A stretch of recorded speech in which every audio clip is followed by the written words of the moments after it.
রাষ্ট্রপতি মোহাম্মদ শাহাবুদ্দিনের সঙ্গে তিন বাহিনী প্রধান, বিভিন্ন রাজনৈতিক দলের নেতা, সুশীল সমাজের প্রতিনিধি ও বৈষম্য বিরোধী ছাত্র আন্দোলনের নেতাদের বৈঠকের সিদ্ধান্তের পরিপ্রেক্ষিতে বিএনপি চেয়ারপারসন খালেদা জিয়াকে মুক্তি দেওয়া হয়েছে। এছাড়া জাতীয় সংসদ বিলুপ্ত করা হয়েছে।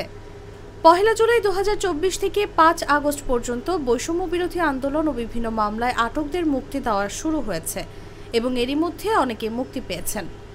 ৬ আগস্ট বঙ্গভবন থেকে গণমাধ্যমে পাঠানো প্রেস রিলিজে এ তথ্য জানানো হয়েছে।